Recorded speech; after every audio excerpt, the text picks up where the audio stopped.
crack on, shall we? There's people here, which is nice. Welcome to the first of our cost of living events, looking at there's a series of events looking at ways in which communities can respond to the cost of living crisis, both in supporting people in their communities as well as supporting themselves to make sure that they're sustainable, which is important. So this event's brought to you by BCT, who run the Invest Local programme. If you don't know what Invest Local is, we support 13 communities. They were given £1 million each, and they get to choose how they spend it. They have 10 years to do so. We're in about year 6 now. There's some members of those communities with us today, which is nice. And this is part of a shared learning programme that we put on both for them, and sometimes they share learning within the groups, but also for the sort of wider community movements. It's also brought to you by Community Movement Cymru. Community Movement Cymru is a new organisation which has been set up over the last sort of 2 years to bring together community groups, whether they are larger groups who support smaller groups or smaller groups, in order to help forward the cause of community action, so particularly around rights, around volunteering and those sort of things.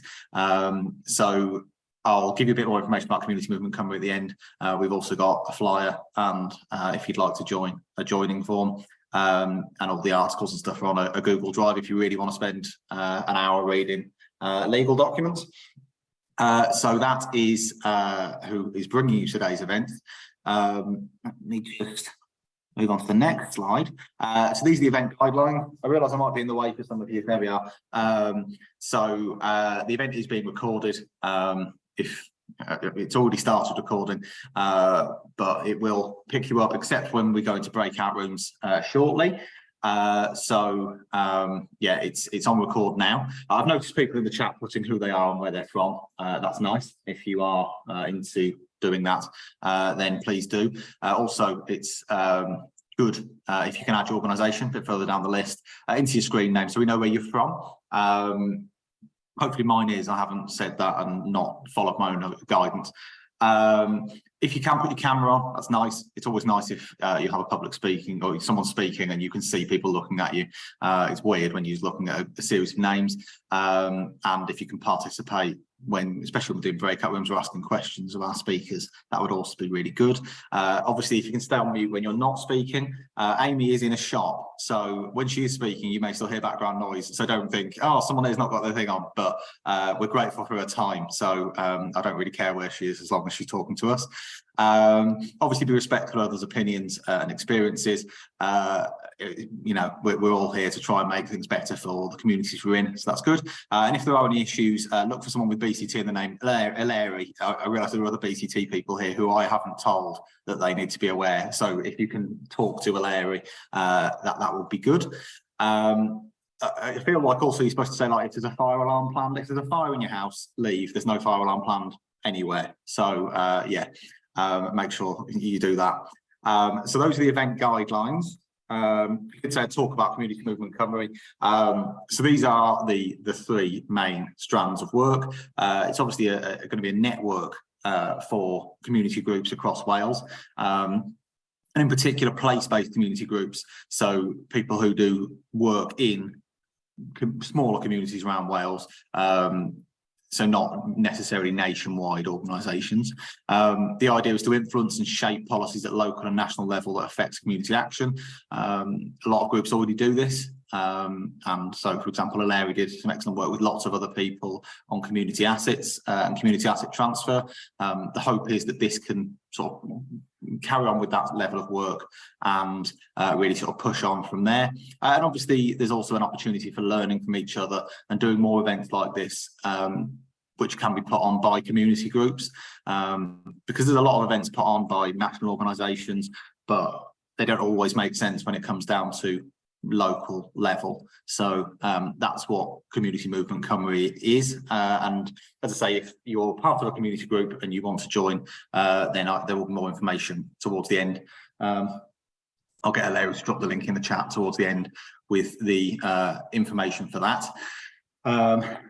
So that is Community Movement Cherrie. I have said that I will talk about financial support for individuals with the cost of living. We have some partners, BT work with a lot of people, and there is a concern that people aren't accessing all the financial support that's available to them at the moment. It's not on this slide, for example, but people with token meters can claim a credit towards their energy. This hasn't been taken up with particularly people on token meters. I think it's about a third of people haven't taken up. It was on the Wales News as well. So it's important that where we can, we encourage people to take it up. They might be not taking it up because they're saving it for towards the end of the period, because that's when they feel they'll need it. But we still need to make sure that they're getting the support that they can. The support that we've got that really want to highlight today, the Wales Fuel Support Scheme, which is in addition to the winter fuel payment offered by the UK. Eligible households, most of whom will be receiving certain contributory benefits, certain benefits and disability benefits, can claim a one-off payment of £200 from their local authority. Again, Larry will drop the links for these in the chat. Welsh Water, there's lots of ways that Welsh Water can reduce your bills. I used to be a money advisor, so this was my bread and butter, and it's a really easy way for people to save money. So they have tariffs for people on benefits, tariffs for people who have disabilities that mean they use more water. Some people are better off on a meter, depending on the number of people in their household. And they also do sort of debt relief schemes, so assistance funds and stuff like that. So really important, and it's quite a significant expense for a lot of people. So important that they access that. And then we've also got a discretionary assistance fund, which is something that's been around for quite a while. But people can claim emergency assistance payments up to 5 a year, which can cover essential costs for those who are experiencing extreme financial hardship. That they can access that. I believe people can claim themselves, but they can also access it through other organisations who may be able to help with applications and stuff like that. So that's the discretionary assistance fund. Thanks, Larry. All the links for that are in the chat, so feel free to take them, share them, spread them around. I'll also try to put together what I've heard other people in these things called a digital goodie bag. I don't really like it as a phrase. You don't get cake in it, so what's the point? But I will send out all the links at the end, and hopefully be able to get the recording out as well, so you can share that with people who may have said, "Oh, I wanted to go, but I haven't been able to." So that is that. Just running through my the things that I need to make sure I've told you all. So yeah, that's fine. We've got two speakers today, Cherrie and Amy. I won't give them a big introduction because I'd rather they told you about what they do rather than me. We're starting with Cherrie, who is from Faith in Families.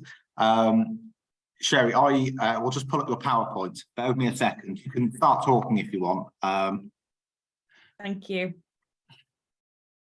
Okay, so are people seeing the PowerPoint? Are they seeing me? Not yet. They'll be seeing the PowerPoint in a second. Okay, I think that'll be far better than looking at me anyway.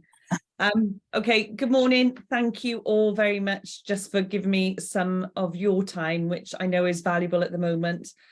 So I appreciate it. I want to tell you a little bit about Faith in Families and my organisation and what we aspire to do. We've been running for over 22 years now, and I've been privileged to be the chief exec for over 15 of those.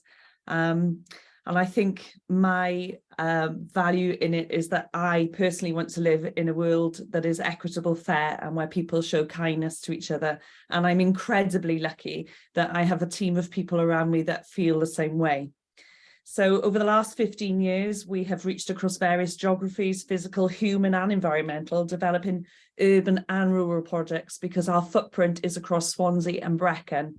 However, majority of our work is focused in Swansea. And we've grown in project size and budget and reach. So the reason we've been successful is I've got a fantastic team of gutsy people behind me that really want to make a difference.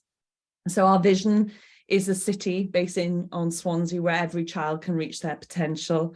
And our mission is to build brighter futures. And we do this by various activities and groups and services. We have a core service that delivers all of the preventative work, and we have value-added projects that deliver more intensive support.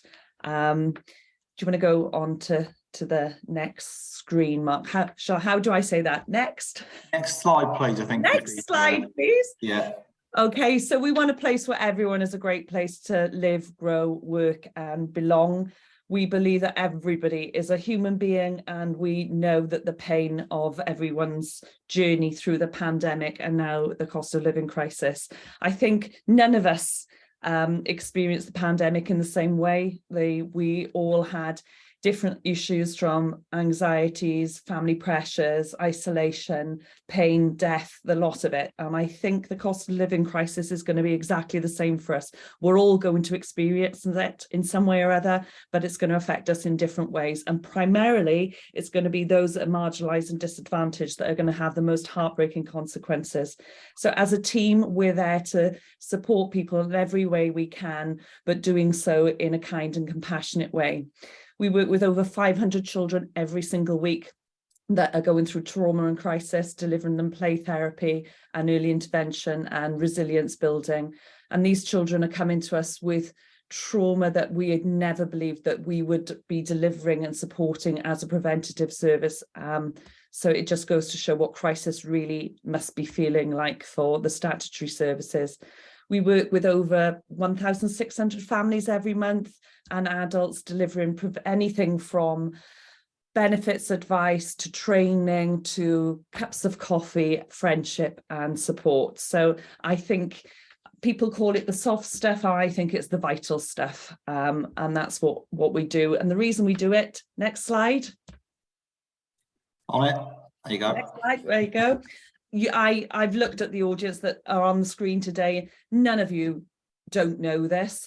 The Trussell just came out this week, and they're saying that there are more people accessing food parcels than ever before. We run our own food banks in all of our centres, and whereas 6-7 years ago we were delivering packages and food parcels to those on emergency crisis, that right at the end of the month when they were running out of their salary, we are now delivering packages every day. And I assume that you're all seeing the same thing. It's not new, it is here, it's disgusting. I think someone said it was grotesque the other day. It breaks my heart that people are having to take food parcels and be told what to eat.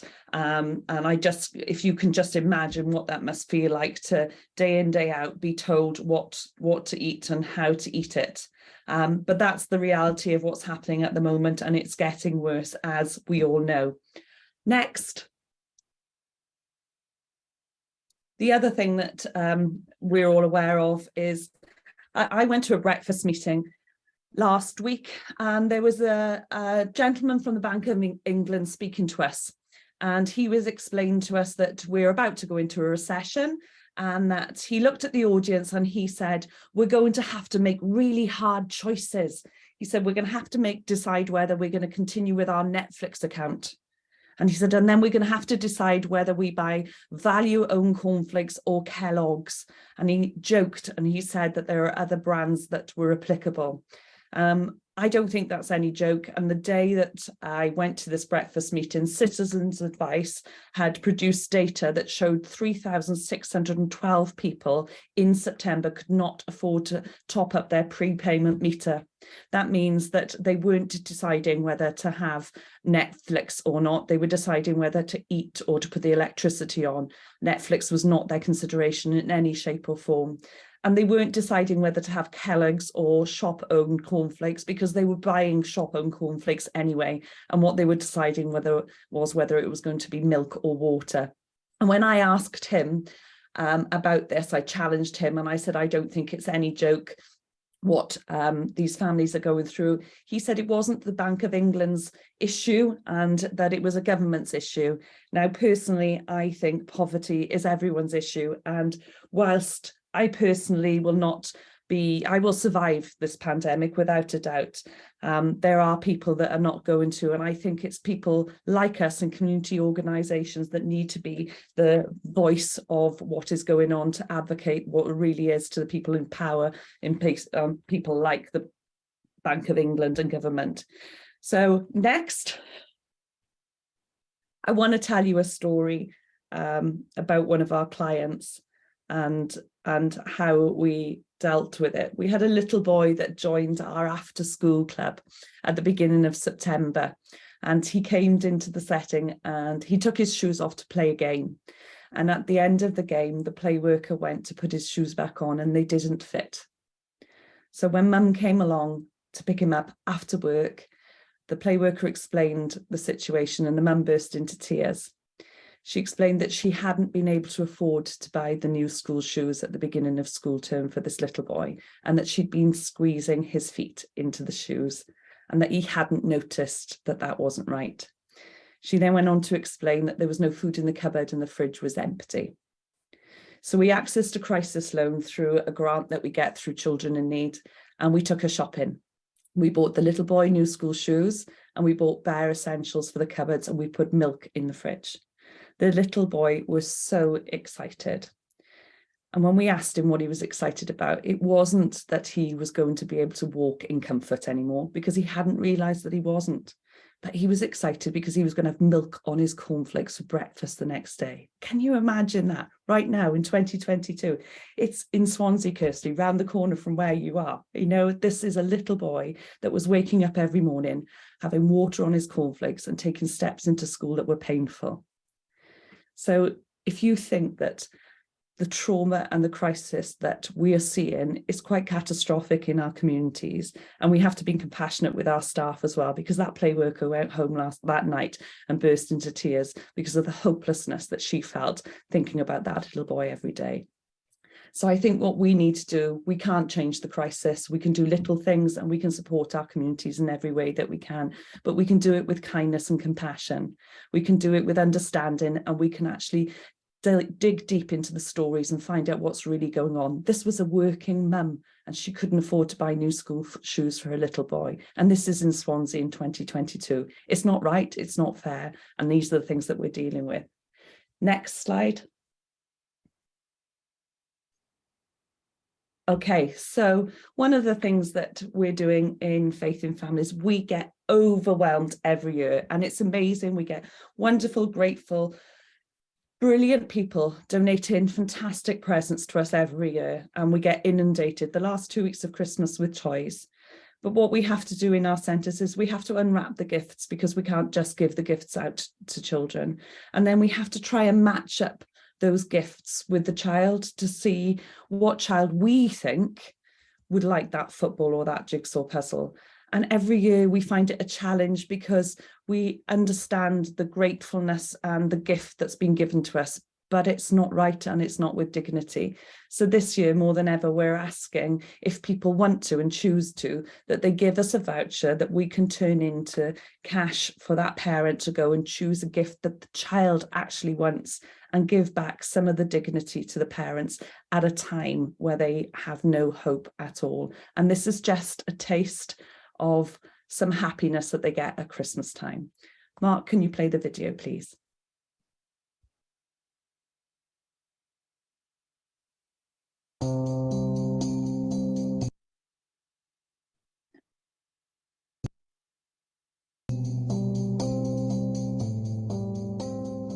When we show kindness without judgment, we can really help share in the joy of what Christmas time is known for. Our children and families are facing a crisis that many have never seen before. They're going into this winter with zilch. If we're motivated to help this year more than ever, let us do it with compassion. Let us give families respect and dignity, and take away the hopelessness that having nothing brings to them. As a single mum of 3, I remember the pressures of Christmas when my sons were young, of trying to keep up with the great expectations of a mythical person that would bring gifts to my boys if they had been nice, wanting them to know they were valued and special, and to have the excitement that their friends were having, and that they were not on the naughty list, knowing the lasting impact that that would have on their self-belief. When the Christmas adverts appear on television very shortly, many families have already started to get into further debt. planning to not let their little ones know the despair that they are living in daily, to have a glimmer of something to look forward to when this crisis is miserable and never-ending. We all want to see our children's faces on Christmas morning light up with delight in a gift that we've been able to provide, even if we know the hardship that that moment might bring in the days and months after. How grim it would be to not even have a snapshot of the tranquility of belonging during the festive season when the rest of the year we barely survive. If we're all honest, the magical, optimistic picture of a cosy, warm home, tastefully decorated with cheer, with snow falling outside as a happy family gathers to share a large, overindulged meal, is not a reality for any of us. This Christmas, more than ever, it really will be a bleak and desperate time for our children and families who are already cold, hungry and going without, who already have the shameful experience of being told what to eat by the package they collect from the food bank, which is becoming their reality. Imagine growing up knowing your parents are unable to feed you, who live with the stigma of little choice in the clothes that they can get from the charity shops and the fact that they can no longer do the laundry as often as they would like. Imagine never being able to choose what you can wear, whose feet are squashed into ill-fitting shoes when they daily feel the pain of poverty with each step they take. Imagine not knowing what comfort feels like, who huddle together to keep warm and who are facing the ill health that is coming their way in a future of even more uncertainty. Imagine not having any hope. So this year we're asking, if you can and choose to give, add pride to our mums and dads and give them the pleasure with any gift you would like to donate. Give them the joy to be able to choose a present that they know their child will adore. Imagine not being able to buy your child a gift at Christmas time. This will ensure a toy or a book or jigsaw will be gratefully received because they have seen their son wistfully look at his friend with a cricket bat, or their daughter dream for rugby shoes to be able to take part in the school team. They know their children more than we do. Each year we're overwhelmed by gifts that generous people donate to our families. We're thankful for them and for the excitement that they can bring. However, for the exact same cost, we could do so much more if we thought about it compassionately. This Christmas, if you wanted to spread some joy to the children in our city, then please do so soon. And please give our parents the consideration and kindness in being part of that joy too. Help us give them a voucher so that they can be part of the magic that their children can have something from their own Santa's list. Support us in our ongoing work with these families as we go through the bleak months ahead by donating to our services whatever you can. Join us in being compassionate this Christmas for the children in our city.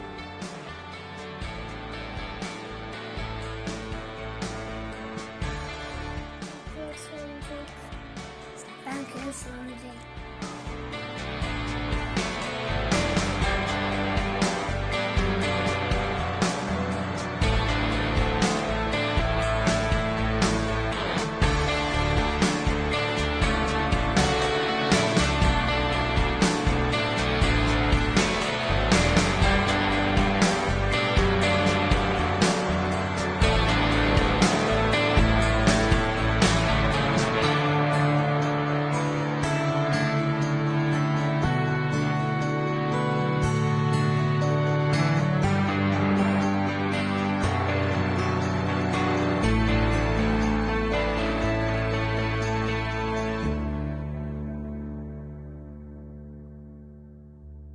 That's one of the things that we're doing as a community organisation to try and share a bit of love and happiness this Christmas. We know that this crisis is going to have a long-lasting effect on our family and our children and for a long time to come. And we know that if we can just share a little bit of love this Christmas, then it'll have a great effect. So that's me. I'll be in the chats later, and if you want to contact me and ask us any questions, and if you ever want to visit our centres, then please do get in touch. Thank you. Thanks, Cherrie. I mean, I'm quite a soft human being, so watching that video, I could put it a bit further on, so I'd have time to just sort of compose myself.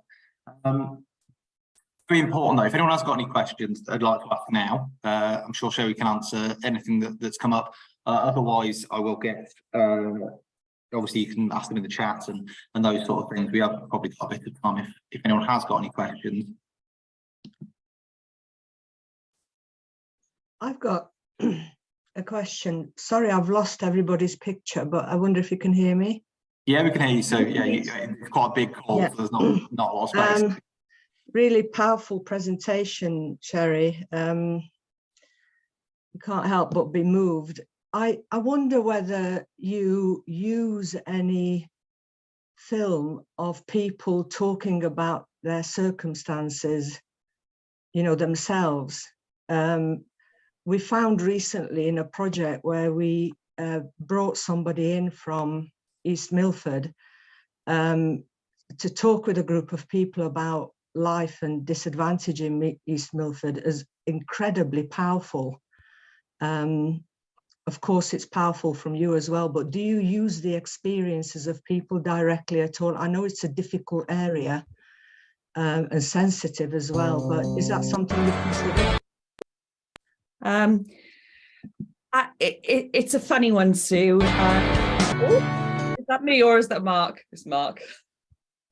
You're on mute, Mark. But so we do sometimes, but not regularly, because we don't want to exploit people, and we also are very aware that when we do use families in media or stories now, it's there forever.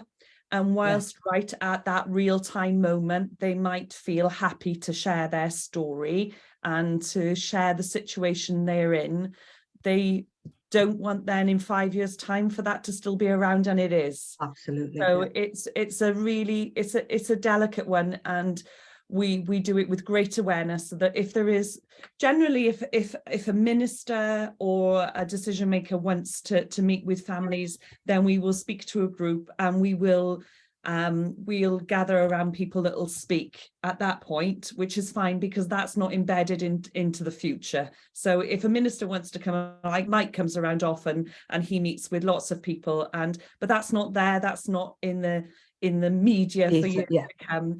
So we try to be proactive, not reactive in our stories, and we are very, very careful, especially with children. So if you can imagine, we've got a brilliant Brighter Futures project that works with children in trauma, and we have a young girl who speaks, and we have media content of her speaking how important her sessions have been with her practitioner and how it's made her get to a better place.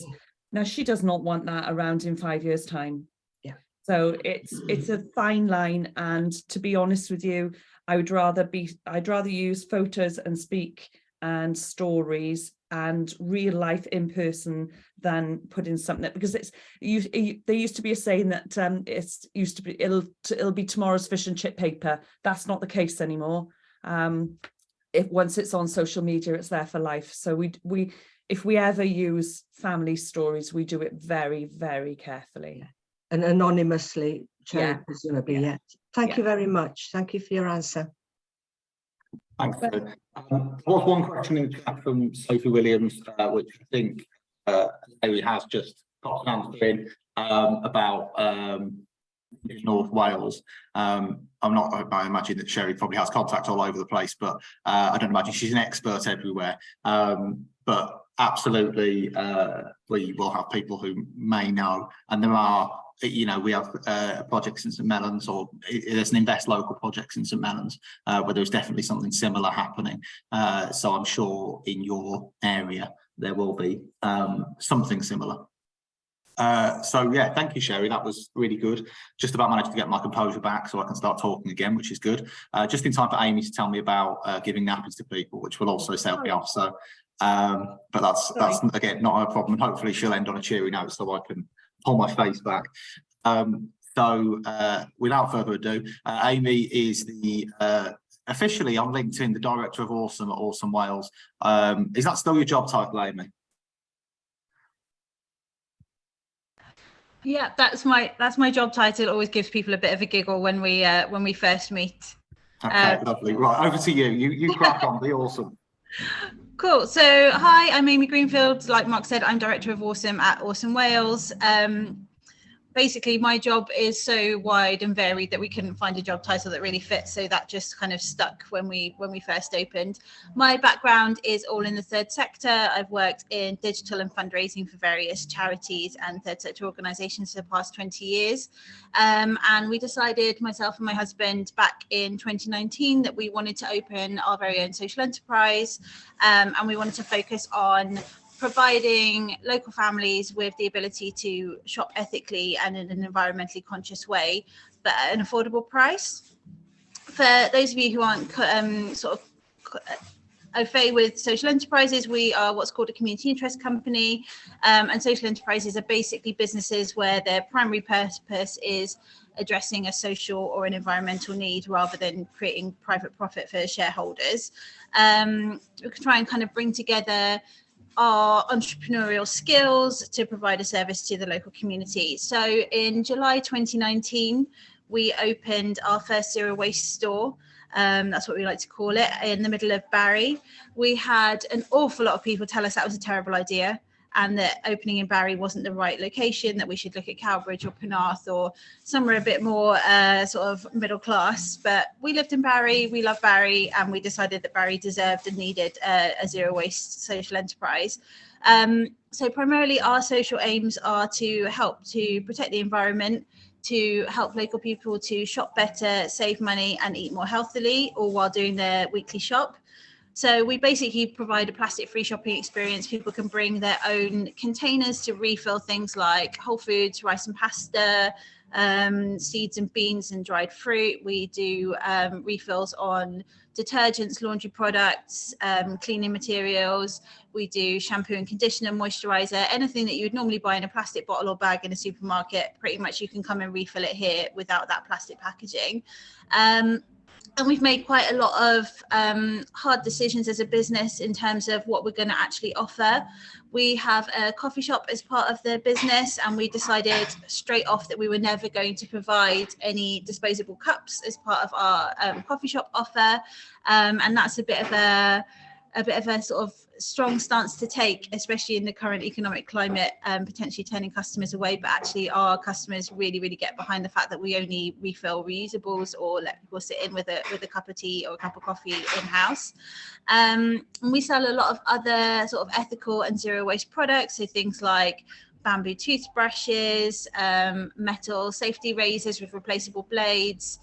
We do a lot of children's wooden toys, and we try to pick our products really carefully. So along with the sort of the ethical and the environmental qualities of our products, we always try to make sure that they're affordable. We come up with against a perception a lot that zero waste shopping or ethical shopping is prohibitively expensive for the normal customer, and with our product choice and the fact that we're a social enterprise and we don't have to make private profit for shareholders, we've managed to keep all of our product prices at an affordable level for the normal consumer and be really competitive with supermarkets. We understand that people come from a lot of different sort of budget levels and disposable incomes.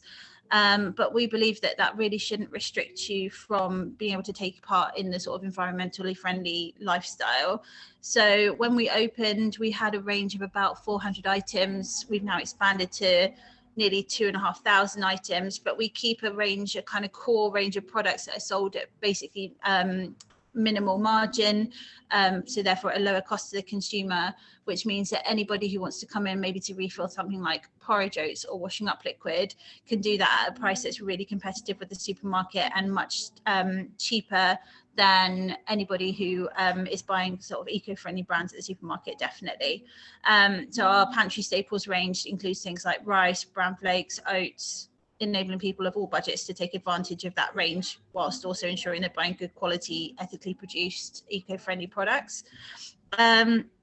We also stock a whole range of products that are actually cheaper than supermarkets. So things like our herbs and spices, some of our specialist dry goods, they actually come in a lot cheaper without the packaging than the supermarket equivalent, which is great for people who are on a budget. As I mentioned just now, we also run a community cafe, and that's really well used by community groups who maybe couldn't afford to host their group in a community centre or a space where they have to pay to rent the space. We allow all of them to use the space completely free of charge. So we have on a Friday morning our Eco Mums group who come in just have a coffee, and their kids absolutely destroy my shop for 2 hours every Friday morning. We run a mental health craft club now on a Thursday, which allows people to come in with their own materials and their own projects and just sit and have a chat for a couple of hours. We provide materials for people who haven't got their own as well. We run a board game cafe, and we have a group called Metalli Dads, who are a men's mental health group who come in again for a chat on a Saturday morning, just to talk about anything from metal music to parenting and nappy changes and all of those kind of things.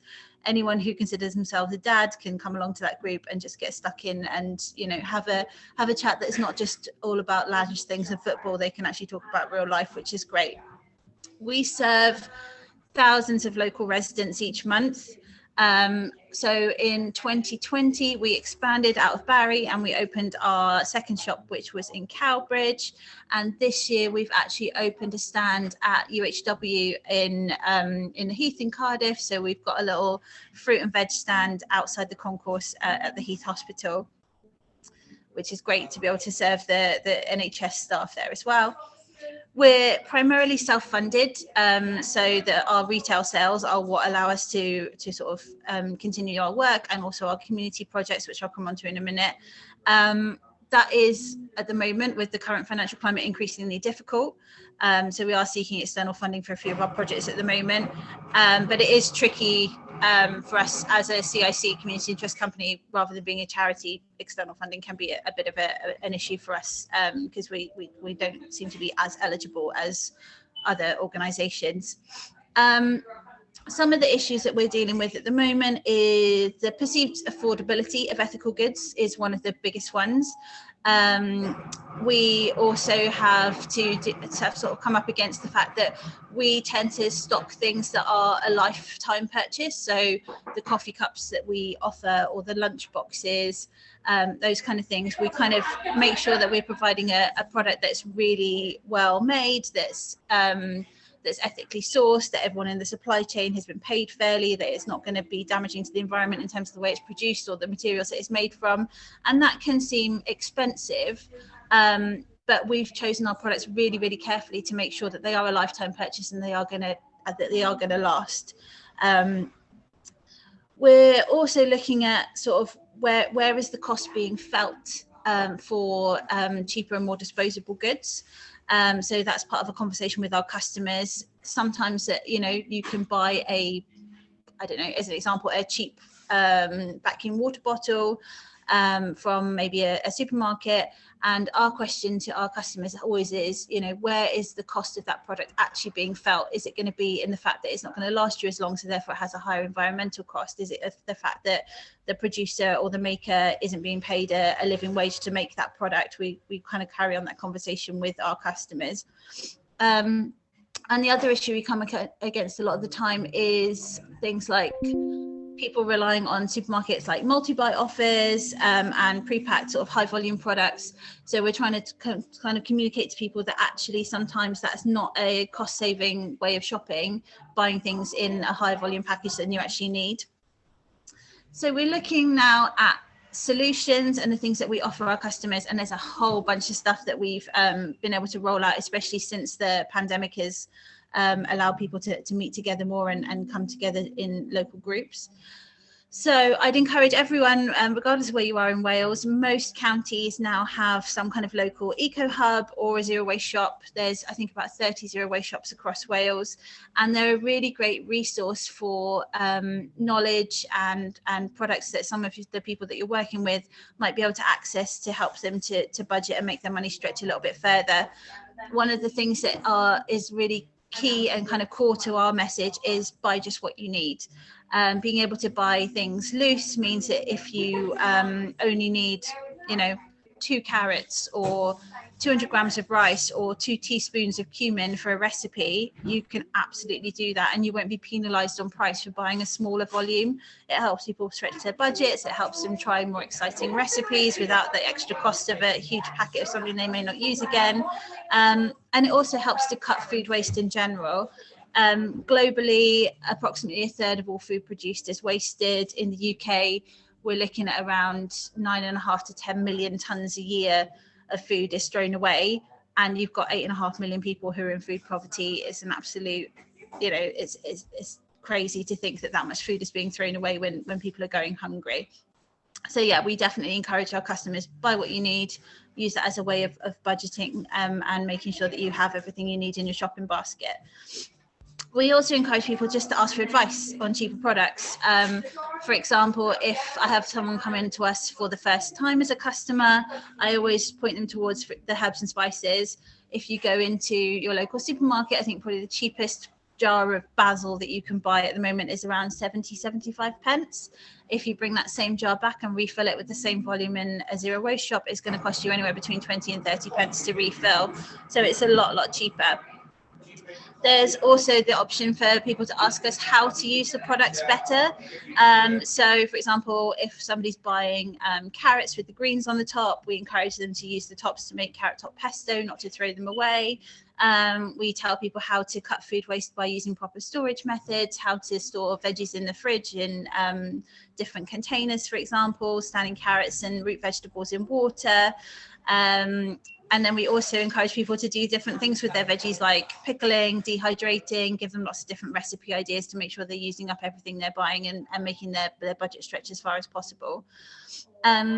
One of the other things we encourage our customers to do is either for a day a week or more if they like, is to go meat free. It's a lot cheaper to get your protein from pulses and beans than it is from meat products.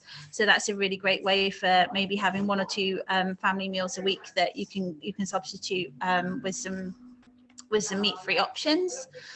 And then in terms of community projects that we run a period poverty campaign where we teach people all about using reusable period products. So things like Moon Cup, for example, or reusable sanitary ware can cost anything, from a couple of pounds up to maybe £20, but then will last you literally forever, which works out a lot cheaper in the long run.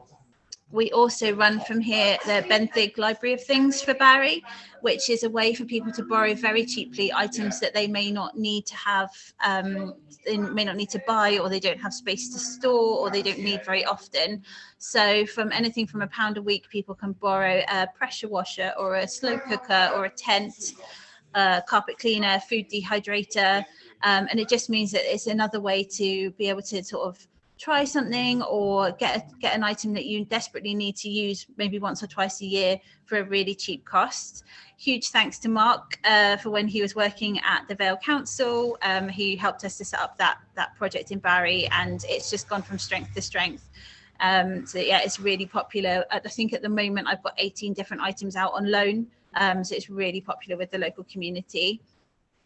We also run the cloth nappy library for the Vale of Glamorgan, and again there are cloth nappy libraries all over Wales, usually run either by the councils or via the National Childbirth Trust. So it's definitely worth having a look and seeing what provision is available locally. With our cloth nappy library, people can borrow everything they need for an entire month for £10. So it makes the upfront cost really affordable, and that includes things like 20 different nappies from different brands, so people can try different things out, see which brands and which shapes and sizes fit their baby best. Reusable wipes, breast pads, all the things that you'd need as a new parent to make sure you're using the eco-friendly option rather than the disposables. And we're not just set on making people pay that £10 cost. If we find a family who genuinely can't afford that, we'll gift them some pre-loved nappies to use, or allow them to borrow the kits free of charge, just to make sure that everyone has access to that system. The other projects we run a kids pre-loved clothing sale. So we have loads and loads of donated children's items, and a huge amount of them are either brand new or hardly worn, because kids grow so quickly, especially in the first year or two. And then we sell everything for £1. So anything from pair of dungarees or a new pair of shoes or anything like that, everything's £1. Makes it super easy for everyone to understand how the process works, but also makes it really affordable. And we're actually already seeing, even though we've been only running that project for about 6 months, we're already seeing some of the same items coming back round again. So it's really great for the environment too, because those items are being used by multiple children, multiple families. We work with other organisations locally to deliver other projects. So we run, we host Sustrans, the active travel charity, and they run their e-bike project from our store here in Barry, which means that local people can borrow an electric bike for free, and that is actually feeding into a Welsh Government study showing why access to electric bikes is difficult for people. So that could be anything from the upfront cost or storage issues, or different friction, different perceptions in people's everyday life, making sure that people can kind of access active travel options more affordably. We're in the process of setting up alongside FareShare a cheap veg box scheme to allow people to access really healthy, nutritious food at a very affordable rate of about £3. And we also direct a lot of our customers to other services. So that might be, for example, the local food share, mental health services, other organisations that maybe have volunteering opportunities. We're very much a community hub. We know what's going on locally and where we can direct residents as well. In terms of things that we are looking for as an organisation and ways that maybe other organisations can support their local eco hub or their local zero waste shop. We've been put on the preferred suppliers list by the NHS Trust that we're working with in Cardiff and by our local council here in the Vale, which has been really helpful sort of to help us to sustain our income through the pandemic and also allow us to continue to provide our community services without cost to the end user. Just the willingness to work collaboratively with social enterprises. I think sometimes there is a bit of a hesitation because even though we're a social enterprise, we're still perceived as a private business, and I think there's still a little bit of misunderstanding between the third sector and social enterprise. I think the willingness to work collaboratively, whether that's on funding bids or delivery of services and projects, that could still sort of do with a bit of work, I think. And also just using the expertise and the knowledge that local ethical businesses have. So that may be social enterprises, it may just be purpose-driven businesses. You might have a local vegan cafe or even a pet business that is looking to deliver their services really ethically. And I think working alongside those organisations to maybe help with some procurement services or just advice and expertise is something that is a bit lacking at the moment. So I think there's definite potential there. But yeah, that's in a nutshell what we're doing here at Awesome Wales at the moment. I hope that's been helpful. I know it's a bit of a whistle-stop tour, but please go ahead and ask any questions when Mark opens the floor. Thank you, Amy. Yeah, I mean, you are one of the busiest human beings I know. So yeah, it's nice that you're giving us your time, and I appreciate it. As Sue pointed out, it is quite noisy there, but you are literally sat in the shop because that's where you are all the time. And as Amy pointed out before we started, before everyone else joined us, if you go into Awesome Wales and Amy's not there, her staff are well used to having to field well, where's Amy? I need to see Amy. She's always here. And I would also recommend, if you've got a Benthyg in your area, definitely sign up to the Library of Things. It's like, I don't know why we keep all this stuff in our garages. I don't want to look after all that stuff. It's such a good idea, and you can borrow a wide range of things, so I can recommend it. Has anyone got any questions for Amy about what she does, either the project or zero waste or the ethical stuff? Deborah, you've got your hand up. Do you want to talk to us? Hi, Amy. Yeah, just absolutely wonderful to you how well the social enterprise is doing. We're working with a group in Rhondda and Taff that's just about to take on one of our old former library buildings as an asset transfer to set up a shop, Zero Varch. I'm just wondering if you'd be prepared to share any of your sort of advice and guidance with this group. They're still looking to get the building upgraded at the moment, but the learning just in the few minutes that you've been talking is absolutely amazing to see a successful social enterprise doing something that is good for the environment and also for people's pockets. So it was just, if you had, I imagine you haven't got that much capacity, but whether or not I could signpost this group through to yourself for any sort of tips, really. I'm fairly sure we've already spoken to them and have been speaking to them for about a year. So, but yeah, please do direct them to us if they haven't already. We've handed over our business plan that we wrote with the WCVA to about 40 different organisations across Wales and into England. Our business plan that we initially wrote for WCVA is actually also being used by Cardiff Business School as a sort of holding it up as an example of how to build a balanced business plan for a social enterprise. And if any other organisations want a copy of that or want any consultancy free of charge, we're absolutely happy to do that as well. We've even been working with a social enterprise that are literally about to launch in Scotland. So our sort of help and advice has gone all over the UK. There's an awful lot to think about in this kind of business, especially because you know, even just the health and safety implications of holding loose food is quite a lot to kind of get your head around, and a lot of the sort of health and safety advice that comes from the councils doesn't really cover this kind of organisation because they just haven't got their guidance up to scratch with this yet.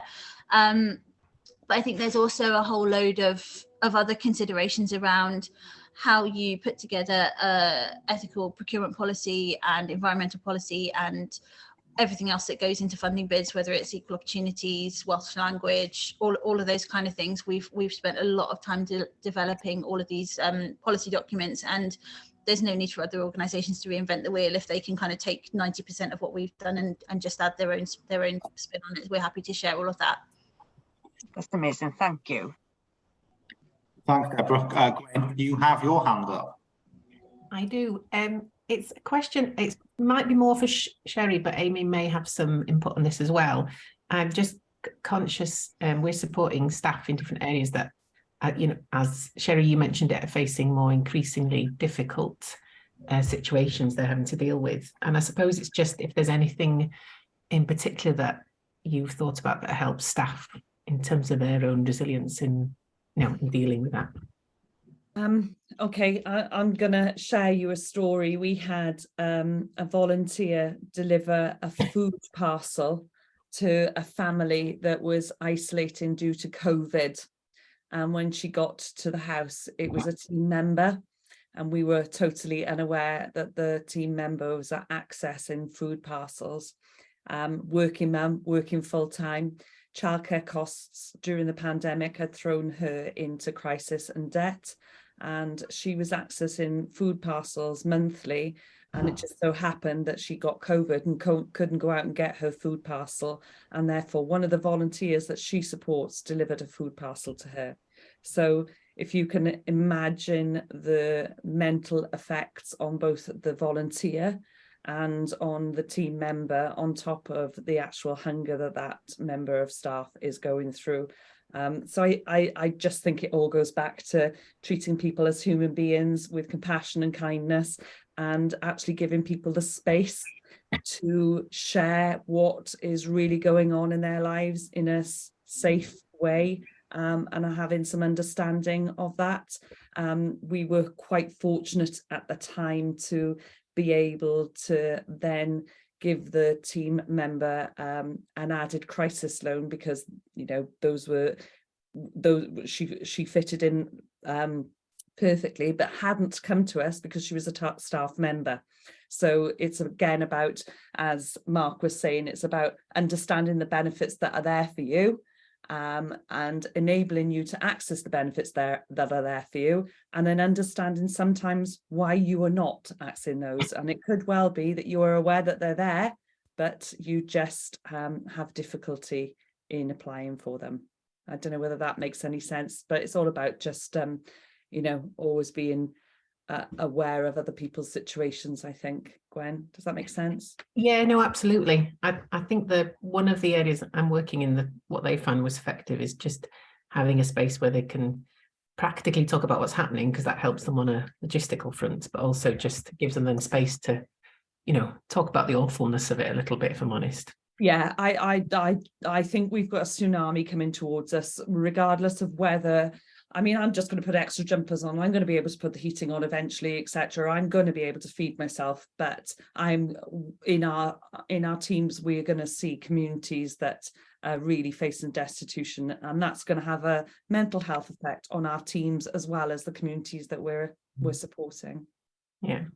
Thanks, Gwen. I having been a money advisor, it is a challenge that dealing with the when you are in a situation where you're able to cope, even though it's uncomfortable, you're able to cope with the situation, going to see people regularly who are not able to cope. And I think there's a lot of work that can be done around peer mentoring and making sure that people are able to talk to each other if they've dealt with something that is a challenge, because that is quite often what you need to do, is come back and actually talk to someone and say, you know, I went to see this person, they really are, you know, bare bones. I know what I can do to help them, but you know, I still feel like I'm not doing enough. And that's, I think, a challenge that I guess a lot of us are facing. A lot of the people sort of sat around this this call, is that it feels like you can't do enough. Also, not just using this as a shameless plug, but there is going to be an event on the 24th, cost of living and well-being, where we'll be joined by Samaritans, and me and Gwen will talk about who else we're being joined by after we finished here, because we haven't actually got the second speaker confirmed yet. But that will be looking at the implications of the cost of living crisis, most importantly on those who are struggling, but also on ways in which we can support each other in that way of, you know, making sure that we're protecting our mental health, because if we're not looking after ourselves, then we can't look after anyone else. So, Alaria, you've got your hand up. I have, and I've got a couple of questions for Amy, but I realise that we want to have time for breakout rooms, so I'll try and keep it quite brief. So I was just wondering, over the lifetime of Autumn Wales, have you seen a change in kind of demographics of your customers and who's actually accessing your products? And then the second one, and I'm sorry, I've done the classic of putting multiple questions in one here. You mentioned about struggling with the kind of perceived affordability of ethical purchases. I wondered what you were doing to try and combat that, if you were doing any kind of active outreach work or anything like that, or if you were kind of letting your customer base do the talking for you in that sense. So hopefully they make sense to you. They're a bit waffly, sorry. So the demographic one is an interesting one, and I've got kind of two responses to that. Like I said right at the back of the beginning of my talk, we were told not to open in Barry, that it wasn't the right location, that people didn't have enough money to shop this way, and that it was never going to work. And actually what we found is, out of all of our stores, whereas Barry is a very mixed social economic area, and Cowbridge, where our second store is a very affluent area, Barry outdoes them in every way: customer numbers, average spend, overall turnover, community support. All of that in Barry is hugely vastly bigger than what we're seeing in Cowbridge.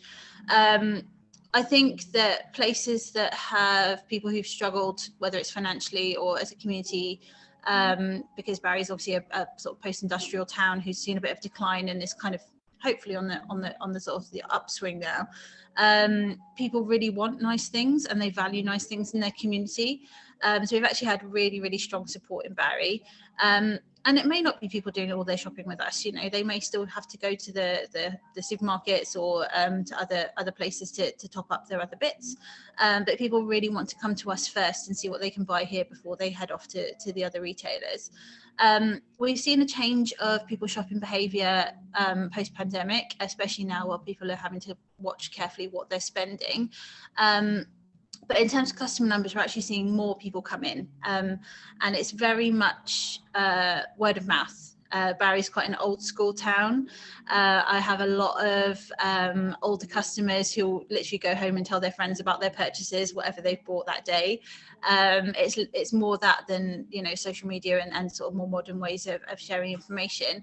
I went and did a talk at, let me get the name right, Barry West End Ladies Guild a few months ago. And I walked into this room to talk about the Bentley project in the Nappy Library and the refill store.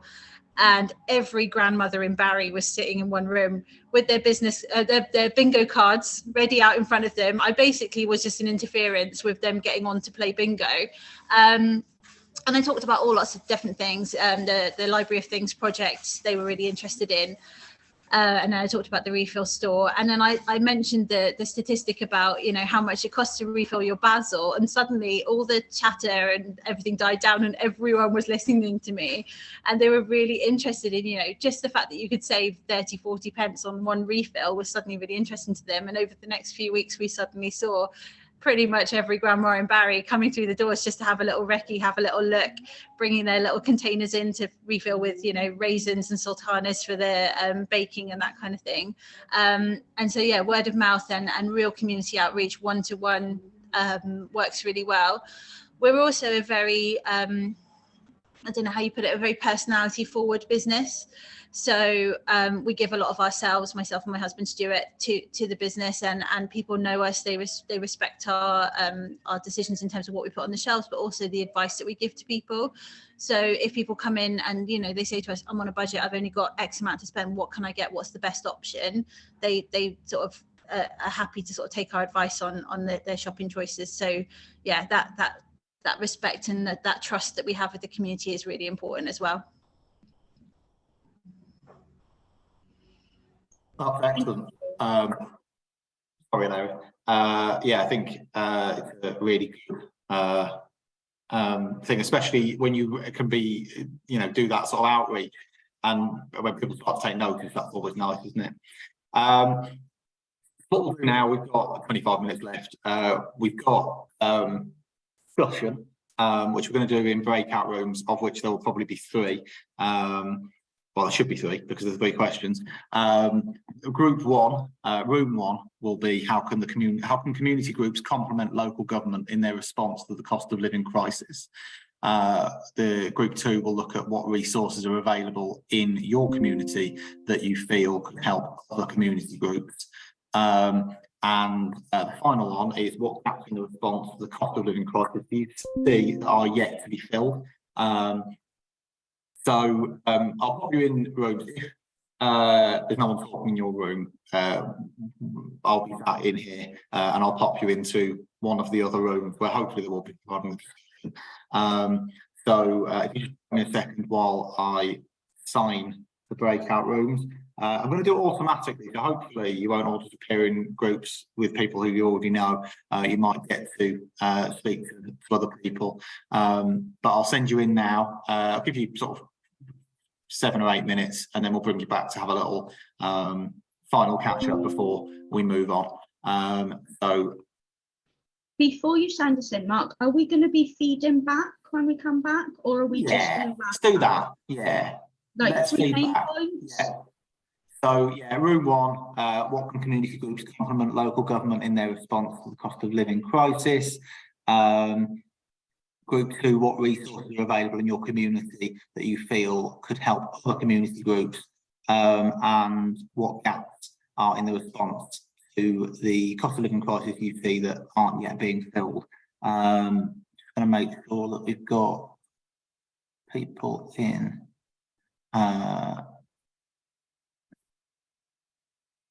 Right, there we go.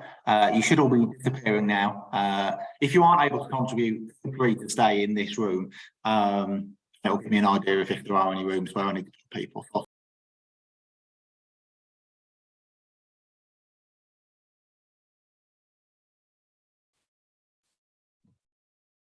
Hello, everyone. Did you get a warning? I feel like you did get a warning. That's fine. You did want to come back. Usually what happens is people sort of filter out of those groups bit by bit. Some groups finish earlier than others. So I was slightly worried that I hadn't given you any warning and you were just stopped mid-flow. You did give us a warning, but we pretty much did stop mid-flow anyway in our room. That felt Okay. very short, Mark, very short. It Oh, felt you didn't like- get enough time. You could, well, I'll tell you what, Sue, in a minute, I'm going to ask you for some feedback on a feedback form. Put it on the feedback form. I'll definitely put it there. Well, it's just that we were enjoying talking with each other and learning from each other.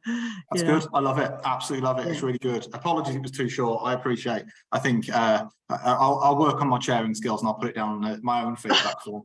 No criticism intended. So group one, who was in? Was there someone from group one who could tell us how community groups complement local government in their response to the cost of living crisis? Yeah, I offered to take some notes, just a feedback. Anyone from the group, if you want to chip in, please do. We basically talked about working collaboratively, sharing resources, and acknowledging that people have got different skill sets in the different sectors. We had a couple of people from RCT with us, Deborah and Lynn, and they were talking about that they're very focused on being very aware of that and getting funds straight to community groups. And they've got a scheme called Wilk, where they're asking people to sign up as winter welcome centres so they can map everything that's going on. Anything else there, folks, that I've missed? I think it was just about the fact that we've, within RCT, we've sort of learned from the two previous crises, which have been the floods and COVID. And I think there's been an absolute recognition that community partners based in communities, in local community settings, have been, essential in terms of the solution. So getting resources and information and advice out really quickly. So it was lovely to meet Martin from the Penwine Forward team, and I can see Rhiannon in the chat, and I can see Ben, who's the new Penwine member contact. So I know Ben from a previous role, but yeah, it was very much around trying to sort of, use our various specialisms. So there's certain flexibilities within the voluntary sector that sometimes local authorities don't have. So I know our team, and I don't want to speak on behalf of Dean and Lynn or you, but it is about trying to get resources out to community groups, because they know their communities better. They know what the local solutions are. So yeah, Dean has just launched this new winter welcome centre registration with some funding. The funding is totally non-prescriptive about what they use it on, but there were some key things that we wanted to make available so that people could have access to a hot snack or a winter warm pack, or just have somewhere to go where they may not want to stay in maybe a cold house with a lack of food. So we're trying to encourage groups to use resources. So those who have community food pantries, food banks, or a big ask on recycling clothing, that part of that solution could be providing some of those resources through these winter welcome centres. And I think there's been something like about 55 groups registering within the last 3 days. So there's big call of arms, and communities have responded at the moment in RCT.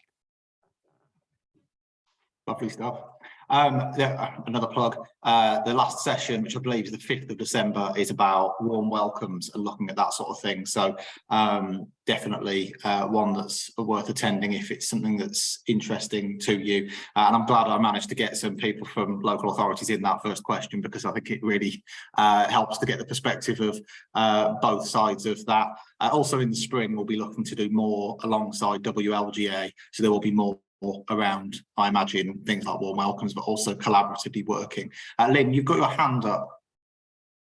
I did. It was only just to not take over from people feeding in, just to let Martin know that I'd put in the chat, in his chat, the link for the Winter Welcome Centre, not for him to miss it. That's all. Thank you. Thank you. Thank you very much. You're welcome. So that's good. Group 2, I can't remember who I put in group 2, but I didn't put it on group 2 itself. But I didn't see who did that. Is someone feeding back? Yeah, that was my group. I'm happy if anyone else wants to chip in with the feedback, or if you want me to go for it. Go for it, Ben. Okay, so we had what resources available in the community that you feel could help other community groups. I'm not sure we really answered the question at all, but we did talk. We did have a nice chat. And I think we have people in the group that were quite interested in policy and kind of the political side of the work. And we talked a lot about banging people's heads together and banging the drum and banging people's head with the drum. But also we kind of talked about poverty being everyone's responsibility, and about telling those stories, and within the community as well, kind of working across a number of communities. There's people being aware of what's available. It's different, it seems to be different everywhere, and there seems to be a lot of people that don't know what support's available, and so it's about trying to kind of figure out that as well, and how that's shared within the communities. I think that was a bit about it, unless anyone wants to chip in with anything. I think that was a really good summary, Ben, because we were just starting to get into the meat, weren't we, of unpicking some of those high level observations and, you know, things that we wanted to do on the political front. So maybe it's a conversation that we could continue, because I see from Ellery's comment in the chat that people who are interested in policy work, maybe she could follow up with some of us. I would welcome that opportunity. Thank you. I think also another plug for CMC, Community Movement Cymru. This is the sort of thing that I guess, as Sue will attest, as someone who is part of CMC, that I think we should be looking at. So yeah, it's definitely worth being involved, and we'll again in a minute pop a link in the chat. I would have actually, I thought about it after coming up with the list of speakers. I wish we'd got someone from Together for Change in the north, who they put on an event in September, I think it's late September, around the cost of living. Maybe in the new year we might try and look at that, because I think that would be a good example of, they got politicians in a room with community groups and in an actual room, not just like this. And so I think that's someone we may want to hear from in the future. Group 3, what gaps in the response to the cost of living crisis do you see that aren't yet being filled? Is there anyone who's able to? I made some very light notes, but please feel free to add to anything. Thanks, so yeah, we were talking about the gaps in the response. Something that was pointed out was that people receiving electric meter vouchers sometimes have to travel a considerable distance to collect them, which is causing issues for people.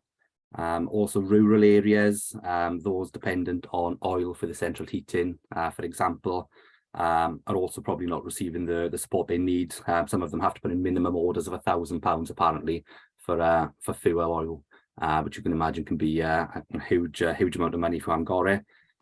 And I think it was Rhiannon told us that some of her service users at Penwine Forward Together are very considerate about people suffering from in-work poverty, and not necessarily just benefit claimants getting equal support. So support across the board for everybody that's facing the same challenges, and not just those on benefits. And then I think it was Amy, you told us about the Bridging the Gap scheme by UK Sustain, which you kindly posted in the chat. So they were my very light notes, but please feel free to chip in, anyone, with what I've missed. Took the words right out of my mouth, Simon. Good job. Thanks, Ellie. Lovely stuff. Well, I think we're coming to the end. So thank you ever so much for contributing to those discussions. It's really nice to see people in breakout rooms actually, you know, getting involved and getting stuck into the topic, even if there wasn't enough time. So I'll take the critique. I will work on that. I'm not chairing the next one anyway, so someone else will be. So a lot of stuff's just gone in the chat, as they were saying about bridging the gap. That was what Naomi was talking about. I'll try and get as much of this stuff into your post-attendee email as I can. Larry's also posted the link to, if you're interested in joining CMC, you can join and then disappear if you want as well. As in, if it's not your thing, that's fine. But I can also send out more information, the leaflet, the documents that are related to it. Gwen's posted about PCC, and again, I'll try and get them involved. and Amy's posted her link, and there's also the evaluation. So please give us your feedback on this event. Again, I'll post it out in an email. And Cherrie has posted the link. You can also scan that QR code. I thought I'd be all fancy and give you a QR code if you fancy it to see our other events in the calendar, but that's the link that Cherrie's just posted there. So let me just make sure I've covered everything. Yeah, the next 3 events are, and I'll give you their proper names. We have community spaces, which we are going to hear from Grant from DEG, who are a community energy company, I believe, and Peace Learning, who is a member of an Invest Local group in Hubberston and Hakin. And that's all about how we can make community spaces sustainable. And it's a particular problem for many that, you know, paying utility bills will mean putting up costs for the organisations who use the space, because obviously they have to, you know, have to keep the roof over the heads of the people in the community space. So that's a really good one. We obviously, it's a Monday the 21st, lunchtime. Bring your sandwich, have a listen to the talks, and join in. The 24th, we've got cost of living and wellbeing, and so that is we've got Samaritans talking to us, and then hopefully another speaker. And that's, again, about how we support the people we are working with their mental health, but obviously looking after our own as well. And the final event is the 6th of December at 11 AM, which is called Warm Welcomes, which is about trying to move away from the idea of calling them warm hubs, but also, you know, it's about how do we welcome people into community spaces to reduce the stigma. So those are the 3 events, and then there will be more in the spring once we have arranged that with some of our other partners. So yeah, if you're interested in any of the stuff that you've said, allow you to put it all in the chat. And I will send out an email shortly. Thank you all for coming. Thank you all for contributing. I hope it's been helpful. And yeah, we'll see you hopefully in just over a week.